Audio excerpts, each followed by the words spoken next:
जय श्री राम, जय बाबा नीम करोली महाराज की। तो कई लोगों का क्वेश्चन रहता है कि बाबा की हम भक्ति कर रहे होते हैं, हर दिन करते हैं, हर दिन अपना नाम जप ध्यान करते रहते हैं, लेकिन कभी कभी क्या होता है कि किसी कारण से छूट जाता है या उस दिन हम नहीं कर पाते हैं या कहीं चले जाते हैं या किसी जरूरी काम से चले जाते हैं।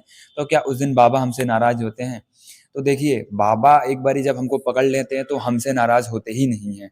ना वो हमसे कभी गुस्सा होंगे, ना वो हमें इस चीज़ की सजा देंगे, नहीं। बाबा बस ये कहते हैं कि जैसे भी हो, जिस भी कंडीशन में हो, आप उसी कंडीशन में नाम जप करो, भक्ति करो। अब एक एग्ज़ाम्पल देता हूँ मैं अपने रियल लाइफ़ से कि मुझे सुबह उठ के पहले मैं जब घर पे आया था, मैं बाहर पढ़ाई करता था, तो घर पे आया तो मुझे सुबह उठ के जल्दी दुकान पे जाना पड़ता था। तो क्या होता था कि मैं कभी-कभी लेट उठता था। अब लेट उठता था तो मैं सोचता था कि कैसे नाम जप करूँ, कैसे हनुमान चालीसा करूँ, अब तो मेरा टाइम निकल जाएगा, फिर पापा डाँटने लगते थे।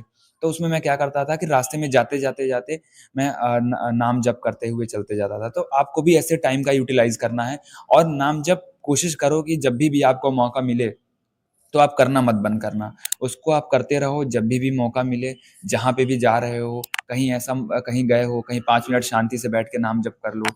क्योंकि बाबा हमसे नाराज़ होने के लिए नहीं जुड़ते हैं, बाबा हमारे बदलाव के लिए जुड़ते हैं। बाबा हमें सही राह दिखाने के लिए जुड़ते हैं, सही मार्गदर्शन दिखाने के लिए जुड़ते हैं।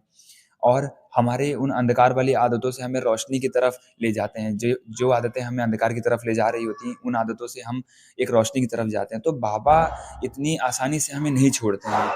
मतलब बाबा आसानी से क्या, बाबा छोड़ते ही नहीं हैं। हम जैसी भी स्थिति में होते हैं, बाबा हमें पकड़ते हैं और बाबा हमें उस सिचुएशन से हमें निकालते हैं। तो आप हनुमान चालीसा अगर नहीं कर पा रहे हो, अगर दिया नहीं जला पा रहे हो, तो नाम जप करना मत भूलना। उस दिन नाम जप आपका होना ही चाहिए।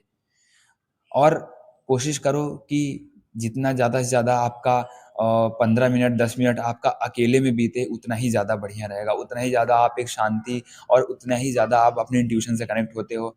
तो आप बाबा के मैसेजेस को, बाबा के चैनल को आसानी से अपने अंदर ग्रैब कर सकते हो।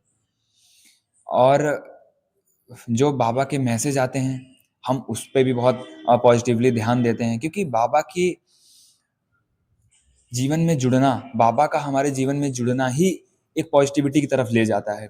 भले ही हमारे साथ सिचुएशन नेगेटिव हो रही हो, क्योंकि हमें वो सिचुएशन फेस करनी पड़ती है ताकि हम एक सही राह पे चल सकें, ताकि हम ये समझ सकें कि हमारे लिए कौन-सा रास्ता बना है और कौन-सा नहीं, कौन से रास्ते पे चलना है, कौन से रास्ते पे नहीं चलना है। इसीलिए भक्ति और नाम जप आपको बिल्कुल भी नहीं छोड़ना है। अगर बहुत इमरजेंसी है तो नाम जप करते रहो आप, जब भी मौका मिले, गाड़ी में बैठे हो, पैदल चल रहे हो, अपना ध्यान, अपना दिमाग नाम जप पे लगाते रहो। जय श्री राम, जय बाबा नीम करोली महाराज की।